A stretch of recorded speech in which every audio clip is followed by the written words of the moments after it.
할렐루야. 새해 첫 주부터 계속해서 일꾼에 대한 말씀, 또 청지기, 또 일꾼이 무엇인가에 대한 말씀을 계속 나누고 있습니다. 그렇다고 해서 일꾼들, 직분자들만 해당되는 말씀이 아니라 우리 모든 성도는 예수님의 제자인 줄 믿습니다. 그죠? 제자는 배우는 자고 하나님의 일을 하는 사람들이죠. 그래서 우리 모든 성도가 또 들어간 말씀인 줄 믿습니다. 초대교회 당시에 하나님의 놀라운 역사가 많았습니다. 이적이 나타나고 또 이들이 복음을 전하고 사람들이 주께로 돌아오고 교회가 세워지는 일들이 있었어요. 근데 이러한 일들을 싫어하는 사람들이 있었습니다. 바로 유대교 종교 지도자들이었습니다. 대지상들과 그와 함께 있는 사람들이 사도들의 행위를 못마땅하게 여겼고 사도들을 감옥에 가둬두기도 했습니다. 그리고 경고했어요. 다시는 예수의 이름으로, 그 이름으로 가르치지 말라 그랬어요. 근데 여러분, 사도들이요 위축되지 않았습니다. 사도들은 더 그리스도의 이름을 전했어요. 우리 5장 41절 42절 한번 보겠습니다. 사도행전 5장 41절에 보면 사도들은 그 이름을 위하여 능욕받는 일에 합당한 자로 여기심을 기뻐하면서 공회 앞을 떠나니라. 그리고 41절에 보면 그들이 날마다 성전에 있든지 집에 있든지 예수는 그리스도라고 가르치기와 전도하기를 그치지 아니하니라 그랬어요. 사람이 막을 수가 없는 거예요. 하나님의 역사, 하나님의 강권적인 역사에 힘을 입은 사람들을 그 누구도 막을 수가 없는 것입니다. 왜 사도들이 예수는 그리스도라고 가르치기와 전도하기를 그치지 않았을까요? 사도행전 28장 끝에 보면 너희는 모든 민족을 제자로 삼아 그랬어요. 아버지와 아들과 성령의 이름으로 세를 베풀고 내가 너희에게 분부한 모든 것을 가르쳐 지키게 하라라고 예수님이 명령하셨죠. 그러니까 세상 끝날까지 하나님의 말씀을 전하는 것, 예수는 그리스도다, 예수는 우리의 구원자시다, 우리의 왕이시다, 하나님 나라의 복음을 가르치기와 전도하기를 그치지를 않았습니다. 그리고 놀랍게도 사도들은 박해를 받을 때마다 더 말씀을 전했고 말씀을 증거할 때마다 제자의 수가 많아졌습니다. 할렐루야. 제자 수가 많아졌어요. 우리 1절에 보면 그때에 그래, 그때에 제자가 더 많아졌다 그래. 초대교회가 막 부흥하고 있는 거예요. 초대교회가 계속 부흥하고 있습니다. 여러분, 제자 수가 많아졌어요. 교회가 부흥해요. 그럼 교회가 아무 문제가 있을까요? 없을까요? 이 세상엔요 문제 없는 교회 없습니다. 아무리 유명한 교회, 건강한 교회라 할때라도 다 문제가 없는 교회가 없어요. 문제가 없는 가정이 없는 것처럼 문제 없는 교회가 없어요. 초대교회도 이렇게 부흥하고 있는데 어떤 문제의 조짐이 보이고 있는 것입니다. 어떤 문제냐? 헬라파 유대인들이요 자기의 과부들이 매일의 구제에 빠지는 것을 보고 히브리파 사람을 원망합니다. 헬라파가 뭐고 히브리파가 뭘까? 잠깐 설명을 드리면 이스라엘이라는 나라는요 굉장한 핍박을 많이 받았습니다. 외세의 침략을 받았고 강대국의 지배를 많이 받아가지고요 국가적 재앙이 있을 때마다 또 전쟁이 있을 때마다 이스라엘 사람들은요 다른 나라로 피신을 많이 갔습니다. 그래서 디아스포라라고 해서 각 나라에 흩어져 살았어요. 고국을 떠나서. 근데 그 당시에 세계 공용어가 지금은 영어라고 하잖아요. 근데 그때 공용어는 헬라어, 고대 그리스어. 그리스가 세계를 제패했기 때문에 많은 나라에서 그리스어를 사용하고 있었습니다. 헬라말. 그래서 헬라파.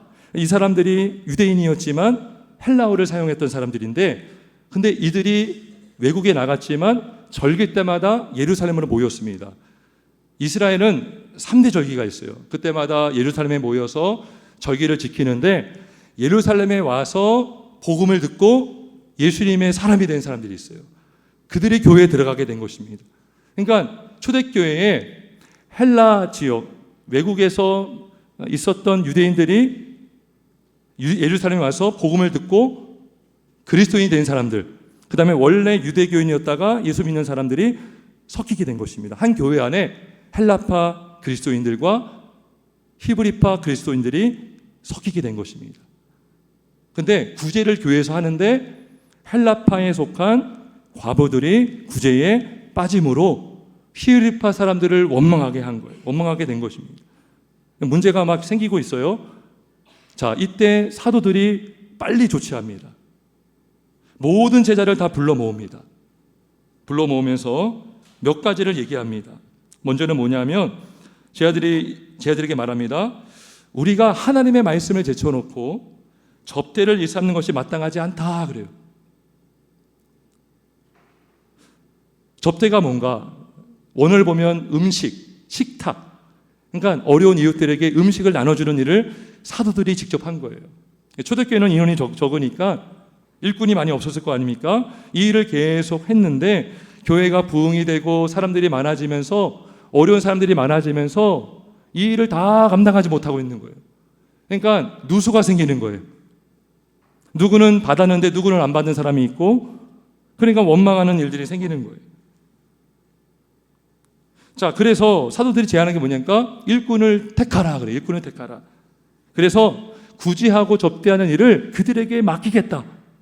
그리고 우리는 오로지 기도하는 일과 말씀 사역에 집중하겠다라고 합니다. 집중하겠다. 우리가 여기서 사도들의 고충을 알 수가 있어요. 구제하고 접대하는 일이 귀한 일이지만 어떤 그런 일을 집중하다 보니까 상대적으로 말씀 사역과 기도하는 일에 소홀히 하게 된 거예요. 그러니까 육의 양식을 전달하고 섬기려고 하다 보니까 정작 영의 양식, 말씀을 먹이는 일에 소홀히 하게 될 수 있죠. 또 말씀에 집중하려고 하니 사람들에게 구제하고 접대하는 일도 소홀히 하게 되는 거예요. 그러니까 이것도 아니고 저것도 아니고 어느 것 하나 집중하지 못하는 고충을 겪고 있었던 것입니다. 그래서 일꾼을 세우면 그들에게 구제하고 접대하는 일을 맡기겠다.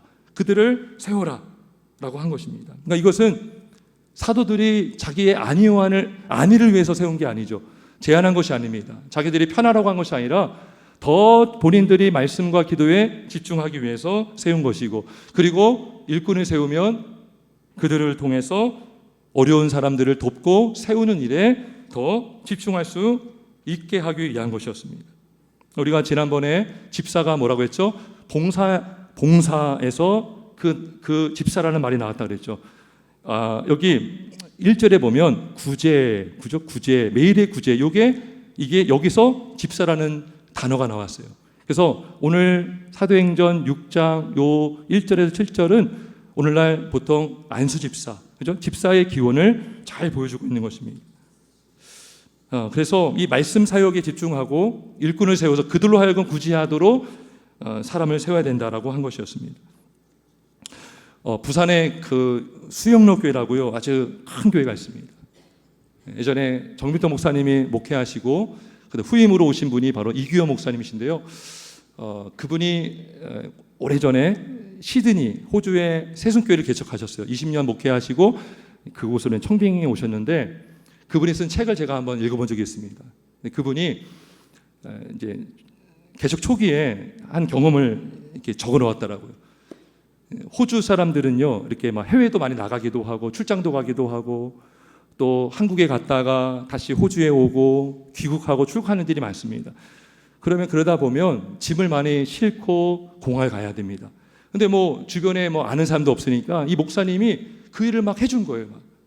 라이딩 해주고 픽업해주고 또 귀국하면은 공항에 가서 성도를 태우고 집으로도 바래다주고 얼마나 귀한 일입니까? 근데요, 그러다 보니까 목사님의 몸도 망가지고 더 문제는 뭐냐면 말씀에 집중을 못하게 됐던 거예요. 그래서 마음을 먹고 기도하고 성도들에게 공포한 거예요. 죄송하지만 제가 앞으로 이러한 일들을 못하겠습니다. 저는 말씀 사역과 기도에 집중하겠습니다. 성도들 당연히 이해하시겠죠. 그랬더니요, 교회가요 그 이후로 부흥하게 되었습니다. 자, 오늘도 보면 우리 7절에 자, 일꾼을 세우고 나서 어떤 결과가 나타났는가? 우리 7절 말씀 읽어보겠습니다. 시작.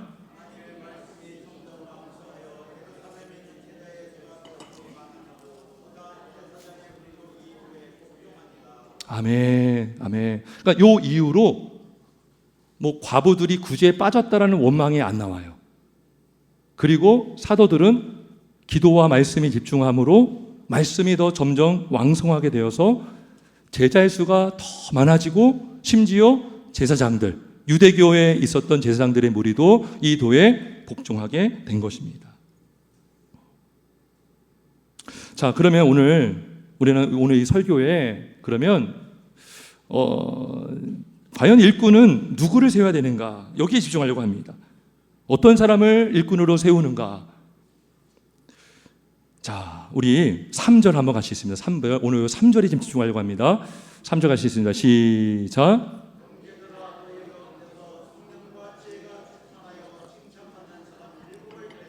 아멘. 아멘. 자, 오늘 이 본문을 기준으로 해서 네 가지, 교회에서 세울 일꾼의 네 가지를 말씀드리려고 합니다. 아마 이 본문을 가지고 설교를 들어본 적이 분명히 있을 거예요. 보통 세 가지를 말하는데 저는 네 가지를, 오늘 한 가지를 더 찾았어요. 자, 첫 번째는 뭐냐면 교회가 세워야 할 일꾼은 바로 주님의 제자입니다. 주님의 제자. 주님의 제자를 일꾼으로 세우는 거예요. 자, 보세요. 3절에 보니까 형제들아 너희 가운데서, 요게 단서예요. 너희 가운데서. 형제들아. 이 형제들은 누굽니까? 2절에 보니까 12사도가 모든 제자를 불러 이르되, 이 형제들은 다 제자들인 거예요. 모든 제자를 불렀어요.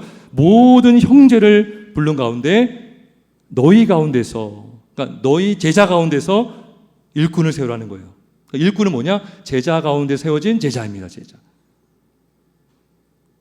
그럼 제자가 무엇인가? 제자. 예수님도 제자를 세우라고 했고 제자를 세웠고 많은 교회가 제자를 삼으라고 하는데 과연 제자가 무엇인가? 제자가 무엇입니까? 말 그대로 제자는 제자예요. 제자. 스승이 있으면 누가 있어요? 제자가 있죠. 스승은 가르치는 자고 제자는 배우는 자입니다. 뭘 배워야 해요? 예수님의 제자는 예수님의 말씀을 배우는 자가 제자입니다. 예수님의 말씀을 배우지 않으면 제자가 아니에요. 왜 말씀을 배웁니까? 자신의 머리를 키우려고 하는 게 아니에요. 예수님을 더 알고 싶고 예수님의 뜻을 더 알고 싶고 예수님의 뜻을 따르기 위한 것입니다. 여러분, 주의 일을 한다는 것은 우리가 성속으로 굳이 나눌 필요는 없지만 특별히 주의 몸된 교회에서 주님의 일을 하려면 주님의 뜻을 알아야 됩니다. 여러분, 청지기가 뭐라고 했습니까? 오이코노모스 기억나세요? 하나님의 집에서 하나님의 말씀대로 주인을 섬기는 자, 집을 관리하는 자 그랬죠. 그러면 주인의 뜻을 알아야 되잖아요. 제자가 스승인 예수님의 뜻을 알아야 그분의 뜻에 순종하며 살아갈 수가 있는 것입니다. 배워야 되는 거예요. 세상적으로 많이 배운 사람이 있을 수 있어요. 박사들도 있고 교수도 있고 아주 귀한 분들입니다. 그분들을 통해서 학생들이 이렇게 공부도 열심히 배우기도 하고, 근데 더 중요한 것은 뭡니까? 주의 일꾼은 주님의 말씀을 배워야 되는 거예요. 말씀. 그게 제자입니다. 제자. 스승하게 배우는 게 제자죠. 배우지 않으면 제자가 아닌 거예요. 제자가 될 수 없어요. 또 제자는 뭐냐? 제자는 배워가지고 뭐 하는 거예요? 예수님을 따라가는 사람이에요. 따라가는 사람. 예수님이 목자가 되셔서 인도자가 되시면 그 인도를 받는 사람이 제자인 줄 믿습니다. 이사야서 이 말씀 나오죠. 우리는 다 양 같아서 각기 제 길로 갔거늘. 양은 자기 고집대로 행동합니다. 근데 제자는 뭡니까? 예수님을 따라가기 위해서 자기를 부인하는 자입니다. 그러니까 자기를 부인해야 예수님의 제자가 될 수 있어요. 너희가 나를 따라오려거든 자기를 부인하고 자기 십자가를 져야 할지니라 그랬어요. 디모데전서 3장에 보면 일꾼의 자격 중에 제 고집대로 하지 아니하고, 이게 뭐예요? 자기를 부인하고, 이거예요. 제 고집이 있다는 것은 내 자아가 충만하다는 거예요. 고집을 버린다는 것은 자기를 부인하는 것이고 거기에 예수님이 계셔서 예수님의 인도를 받는 것이죠. 여러분, 그렇게 하신 분이 누구십니까? 예수님이셔. 예수님이 우리에게 제자가 되라고 자기를 부인하라고 하시면서 예수님은 완전하게 자기를 부인하셨어요. 완전하게 자기를 내려놓으셨어요. 자기를 비우시고 자신을 낮추시고 죽기까지 복종하셔서 나의 원대로 마셨고 아버지의 원대로 되길 바랍니다. 십자가에서 달려 죽으심으로 하나님의 뜻을 이루신 분이 바로 예수님이십니다. 우리가 이 예수님의 은혜로 죄에서 구원을 받은 자가 성도요, 제자인 줄 믿습니다. 자기를 부인하고, 내가 부인되어야 예수님이 높아지고, 내가 부인되어야 예수님의 인도를 받고, 내가 부인되어야 제자로 살아갈 수가 있는 것입니다. 그래서 이 제자 중에서 일꾼이 세워져야 되는 거예요. 제자. 기본적인 베이스가 제자예요, 제자. 하나님의 말씀, 예수님의 말씀을 배우고 자기를 부인하고 예수님을 따라가는 자. 거기서 너희 중에서 형제들아, 너희 제자 가운데서 세우라고 말씀하신 거예요. 첫째는 제자가 일꾼인 줄 믿습니다. 두 번째로 교회가 세워야 할 일꾼은 바로 성령 충만한 사람이에요. 할렐루야. 성령 충만한 사람, 성령 충만한 사람. 자, 여기 보면 형제들아 너희 가운데서 성령과 지혜가 충만하여. 성령 충만, 성령. 여러분, 우리가 성령 충만 많이 강조하잖아요. 그렇게 기도하잖아요. 저도 기도하고 여러분도 성령 충만하길 바랄 겁니다. 그러면 성령 충만이 뭘까? 내 안에 성령으로 충만한 거예요. 정말 내 심령 가운데에 성령이 가득 차서 성령의 지배를 받는, 그러니까 성령의 충만함의 정도는 내가 성령의 지배를 받는 정도와 비례하며, 내가 성령의 지배를 많이 받으면 성령이 충만한 거예요. 내 안에 성령으로 충만해서 성령의 인도를 받는 것이죠. 그러면 성령으로 충만한지 아닌지 어떻게 알아요? 열매를 보고 알 수가 있는 것입니다. 무슨 열매가 있습니까? 성령의 열매. 갈라디아서 5장 22절 23절에 보면 오직 성령의 열매는 사랑과 희락과 화평과 오래 참음과 자비와 양성과 충성과 온유와 절제니 이 같은 것을 금지할 법이 없느니라. 그래서 성령으로 충만하면 성령의 열매가 주렁주렁 맺리게 되는 것입니다. 여러분, 이 열매들의 특징이 있어요. 공통점이 있습니다. 다 뭐에 관련된 거예요? 성품에 관련해요. 성품. 사랑이 많다. 저 사람은 참 기쁘고 늘 기쁨이 넘친다. 늘 화평한 사람이다. 오래 참고 자비롭고, 이게 다 뭐예요? 그 사람의 성품을 표현할 때 하는 표현이잖아요. 그러니까 성령의 열매는 이러한 성품에 관련된 거예요. 성품. 여러분, 예수 믿으면 사람이 변화됩니까? 안 변화됩니까? 변화됩니다. 할렐루야. 왜요? 성령이 우리 안에 있기 때문에. 예수를 믿으면 우리가 생명을 얻기도 하지만 예수님께서 우리 안에 성령을 보내주셔서 성령이 내주하셔서 우리의 마음을 변화시키는 분이 성령님이에요. 성령님. 계속 변화되어 가는 거예요. 예수님을 닮아가는 것. 그러면서 열매 맺는 것. 성령의 열매를 맺을 수가 있는 것입니다. 그래서 일꾼은 뭐냐? 성령의 열매를 맺는 자죠. 사랑하는 자고 기뻐하는 자고, 그죠? 하나님 때문에 기뻐하는 거예요. 낙심을 할 수 있지만 하나님 생각하면 다시 힘을 딱 얻고 기뻐할 수가 있는 거죠. 화평한 자고, 하나님과 화평한 자고, 이웃과 화평한 자고, 또 성도와 성도 간의 화평을 이루도록 힘쓰는 자, 그죠? 화목하게 하는 직분이잖아요. 그게 예수님의 중보의 사역이잖아요. 원수된 하나님과 죄인 사이를 화목하게 하신 분이 예수님이잖아요. 그러니까 예수님의 제자야말로 예수님을 본받아서 성도와 성도 간에 화목하게 하는 직분. 이거 되게 중요한 사역입니다, 여러분. 다툼이 있는 곳에 그 사람이 있으므로 화목하게 되는 거예요. 이상하게 이 사람 안에 있으면 화목하게 되는 거예요. 이 사람 안에 있으면 구역이 하나가 되는 거예요. 자비롭고 선한 자, 양선, 자비, 온유, 이게 다 뭐예요? 예수님의 모습이죠. 여러분, 이러한 열매는 다 예수님의 성품입니다. 성품이에요. 그러니까 성령 충만한 자는 누구로 충만한 거예요? 예수님으로 충만한 자입니다. 아멘이십니까? 그 예수님으로 충만한 자는 누구로 충만한 거예요? 성령으로 충만한 성령. 성령 충만이 예수 충만이고 예수 충만이 성령 충만. 왜요? 성령 열매는 다 예수님이기 때문에, 예수님의 모습이기 때문에. 그러면 성령으로 충만한 자는 누구와의 관계가 좋아야 돼요? 예수님과 관계가 좋아야 되는 것입니다. 예수님과 붙어 있으면 열매를 많이 맺습니다. 할렐루야. 말씀이신 예수님, 말씀을 늘 의지하고 말씀을 먹으면 들어가면 나오잖아요. 열매로 나오는 거예요. 사랑의 말씀, 은혜의 말씀을 먹으면 자비롭고 은혜로운 성품이 나오는 것입니다.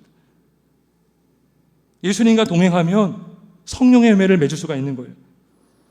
나는 포도나무여 너희는 가지라. 내가 그가 내 안에, 내가 그 안에 거하면 사람이 열매를 많이 맺나니 나를 떠나서는 너희가 아무것도 할 수 없음이라. 아, 성령의 열매를 맺으려면 예수님을 떠나서는 아무것도 맺을 수 없구나.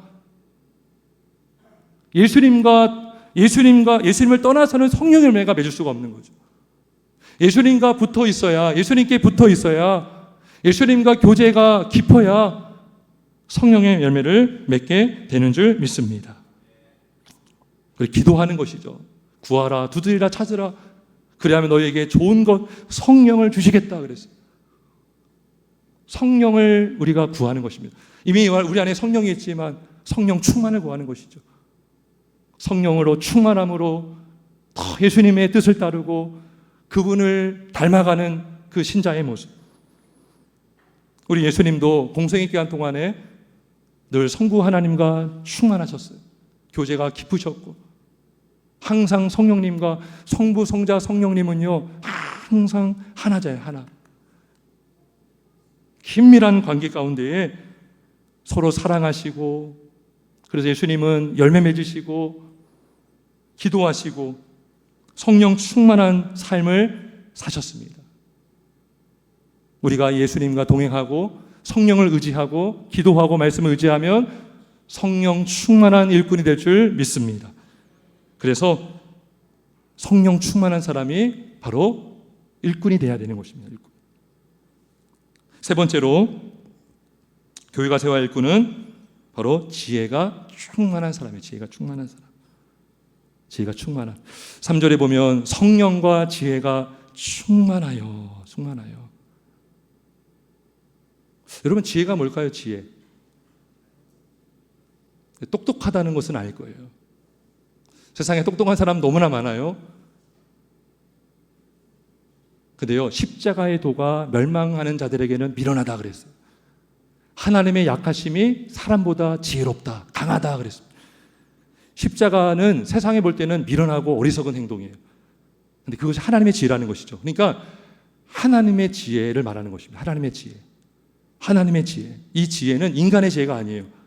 인간의 지능지수를 말하는 것이 아니라 하나님의 지혜를 말하는 것입니다. 이 지혜가 충만한 자가 일꾼이 돼요. 일꾼. 자, 그러면 하나님의 지혜가 있으면 하나님의 지혜는 하늘에서 내려온 지혜예요. 그러면 하늘에서 내려온 지혜가 있다면 땅의 지혜가 있겠죠. 그럼 하나님의 지혜가 뭐고 땅의 지혜가 뭘까? 우리 야고보서 3장 한번 같이 찾아보겠습니다. 야고보서 3장 13절 18절. 야고보서 3장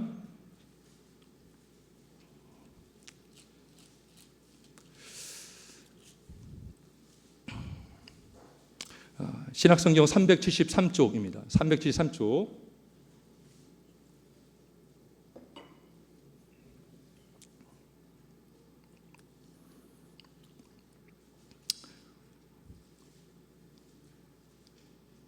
우리 13절에서 16절까지 한번 같이 읽어볼까요?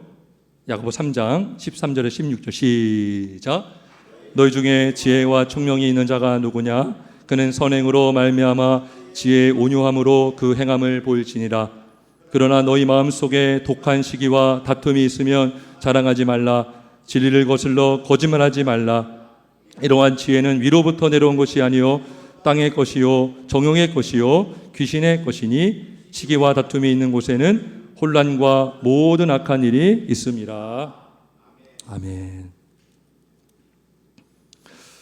자, 14절에 보니까 너희 마음속에 독한 독한 시기와 다툼이 있으면 자랑하지 말라.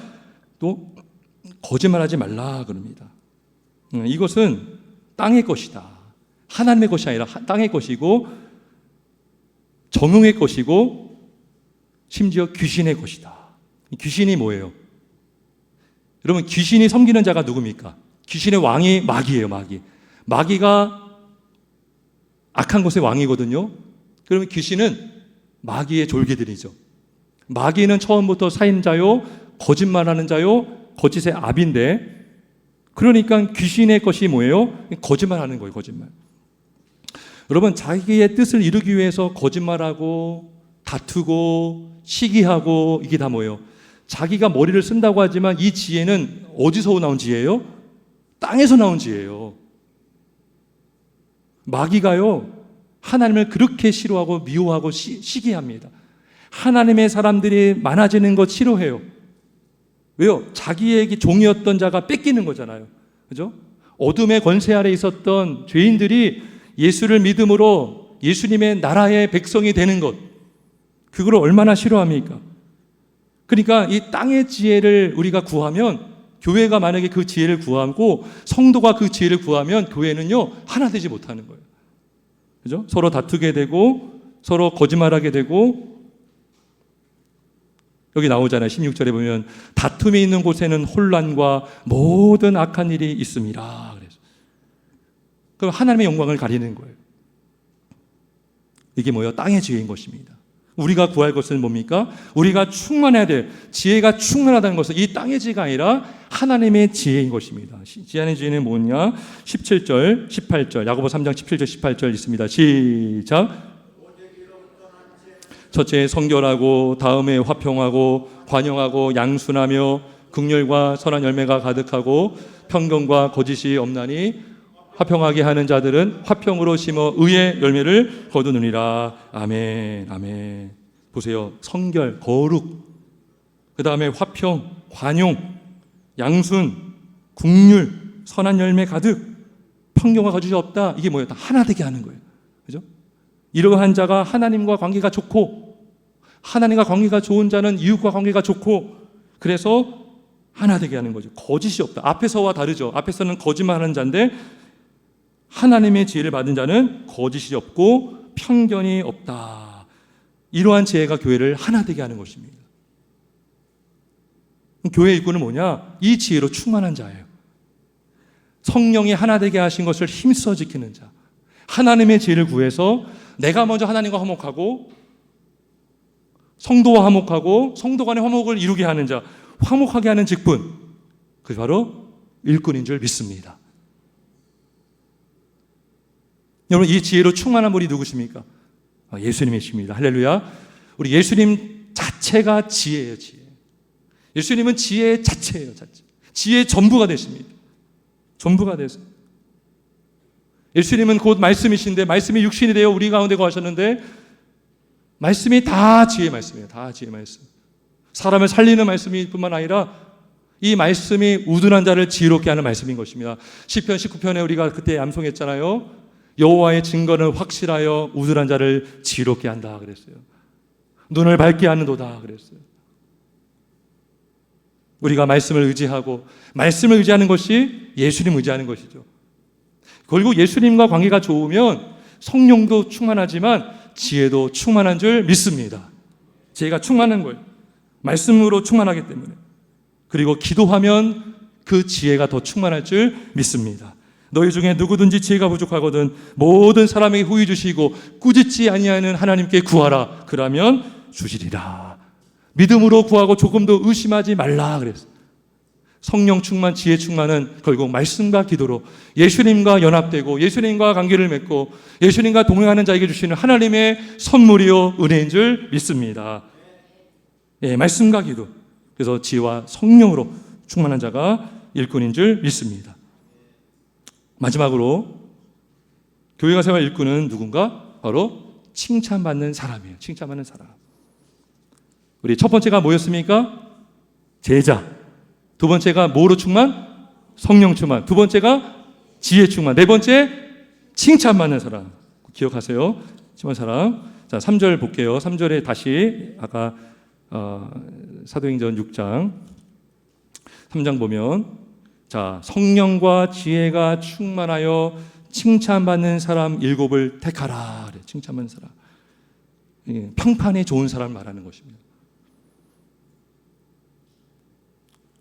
제가 이 원뜻을 찾아봤거든요. 칭찬이 증명이라는 뜻이 들어요. 증명.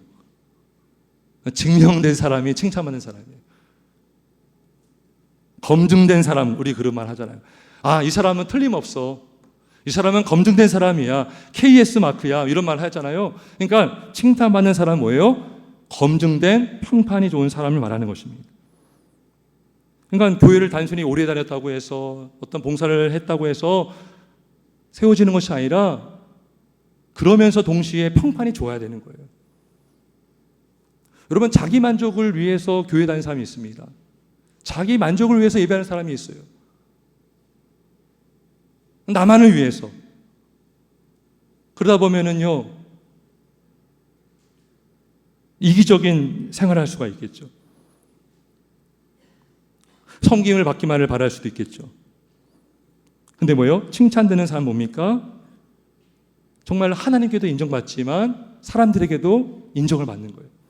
어떤 사람이 그럴 수 있어요. 아예 뭐 하나님만 인정하면 되지. 뭐 사람 보고 교회 다니는 거야. 맞는 말이지만 우리가 하나님을 섬기면 이웃도 섬기게 되는 거예요. 하나님을 사랑하잖아요. 그러면 하나님께서 피로 값주고 산 그 영혼도 사랑하지 않을 수가 없습니다. 할렐루야. 그러면 사람 보고 한 것은 아니지만 하나님 보고 한 것인데 그게 열매가 나타나니까 사람들이 존경하는 거예요. 사람들의 칭찬을 받게 되는 것입니다. 그럼 칭찬을 받는 사람도 칭찬 받으려고 한 것은 아니지만 힘이 날 거 아닙니까? 힘이 날 거 아니에요. 여러분, 평판이 좋은 사람이 세워져야 성도들은 그 사람을 더 존경하게 되는 것입니다. 그 사람의 본이, 그 사람이 그 성도의 본이 되어줄 수가 있는 것이죠. 그리고 평판이 좋은 사람이 일꾼이 되어야 그 일꾼이 하는 일에 성도들은 신뢰할 수가 있습니다. 그 사람이 하는 일을 신뢰하고 맡길 수가 있는 거예요. 그래서 디모데전서 3장 2절에 보면 감독은 책망할 것이 없다. 이게 뭐예요? 이게 칭찬받는 사람이에요. 또 10절에 보면 이에 이 사람들을 시험하여 보고 그 후에 책망할 것이 없으면 집사의 직분을 맡게 할 것이요. 책망할 것이 없다. 이게 뭐예요? 사람들에게 칭찬받는 사람, 검증된 사람을 말하는 것입니다. 여러분, 사실 문제 없는 사람이 있어요, 없어요? 문제 없는 자가 없죠. 우리는 다 흠이 많습니다. 그렇다고 근데 아무나 세울 수 없는 거예요. 주의 일을 감당하려고 베드로전서 5장에 보면 너희는 약물의 본이 되라 그랬어요. 본이 되려면 본이 되는 모습이 있어야 되는 거예요. 평판이 있어야, 좋아야, 칭찬을 받아야 권위가 세워지고 그 사람의 존경을 받고 질서가 세워지는 것입니다. 여러분, 세상에서 국회의원을 뽑는 것도요, 얼마나 엄격합니까? 막 도덕 문제, 어떤 윤리 문제, 주님의 몸된 교회를 섬기는 일에 이러한 칭찬받는 사람, 검증된 사람을 세워야 된다고 말하고 있습니다. 물론 일꾼으로 세워졌다고 해도 그 사람은 완전한 사람이 아니에요. 여러분, 우리 자체가요, 완전한 존재가 아닙니다. 목사인 저도요, 완전한 자가 아니에요. 너무나 부족해요. 어느 때는 그냥 저를 보고 깜짝 놀래요. 와, 과연 내가 이럼에도 불구하고 목사가 되었는가? 우리 모두가 어떻게 구원받았는가? 어떻게 예수 믿게 되었는가? 우리가 흠이 없어서 예수 믿는 구원받는 것이 아닙니다. 흠이 없으신 완전하신 예수님 때문에 우리가 죄에서 구원을 받았습니다. 그러면 누가 일꾼이 됩니까? 흠이 없어서 일꾼이 되는 게 아니에요. 흠이 있음에도 불구하고 부족하지만 완전하신 예수님의 은혜로, 그분의 세우심으로 일꾼이 되는 것입니다. 그럼 일꾼이 뭐냐? 우리는 다 부족한데 왜 일꾼이 뭐냐? 일꾼은 이 은혜를 아는 자예요. 내가 감히 구원받을 자격이 없는데 구원받았고, 내가 감히 일꾼이 될 수 없는데 일꾼이 되었다라는 이 감격과 감사와 거룩한 부담감과 그리고 겸손함으로 엎드리며 주의 일을 감당하는 자. 근데 나는 마땅히 돼야 됐어. 나는 원래 일꾼으로 세워져야 했어. 이거 뭐예요? 그 안에 교만이 있는 것이죠. 근데 진정한 일꾼은, 진정한 성도는 자신의 약함을 인정하고 내가 부족하기 때문에 더 부족하지 않으신 완전하신 예수님을 의지하고 그분을 따라가는 자가 바로 일꾼인 줄 믿습니다. 말씀을 정리하겠습니다. 오늘 이 말씀은 단순히 일꾼에게만 해당되는 말씀이 아닌 줄 믿습니다. 우리 모든 성도는 제자가 될 줄 믿습니다. 하나님의 말씀을 따르고 배우고 그리고 다 우리는 성령 충만해야 되고 지혜가 충만해야 되는 것입니다. 여러분 가정에서도 부모는 일꾼이에요. 하나님이 세우신 일꾼이에요. 여러분 부모는 가정의 교사입니다. 가정의 목회자예요. 우리가 성령 충만하지 않고 지혜 충만하지 않으면 어떻게 자녀를 양육하겠습니까? 어떻게 세상 일을 감당하겠습니까? 교회에서만 칭찬하는 것이 아니라 세상 속에서, 직장 속에서 우리가 인정을 받을 때에 우리를 통해서 하나님이 영광 받으시는 줄 믿습니다. 그래서요, 디모전서를 보면요, 3장에 외인에게서도 인정받는 자다 그래요. 뭐냐면 교회에서만 인정받는 자가 아니라, 교회에서만 평판 좋은 자가 아니라 사회 속에서도 평판받는 자. 그죠? 굉장히 중요한 거예요. 세상에서 누가 하나님의 영광을 가립니까? 예수 믿는 사람들이 영광을 가릴 수 있잖아요. 거기다 직분을 받으면 더 그 영광을 크게 가릴 수가 있는 거죠. 우리가 다 제자가 되고 성령 충만, 지혜 충만, 또 하나님께 칭찬받고 사람에게도 칭찬받아서 하나님의 영화롭게 하는 일꾼, 그러한 일꾼이 우리 교회와 한국교회에 세워지길 예수님의 이름으로 축원합니다. 우리 함께 기도하겠습니다.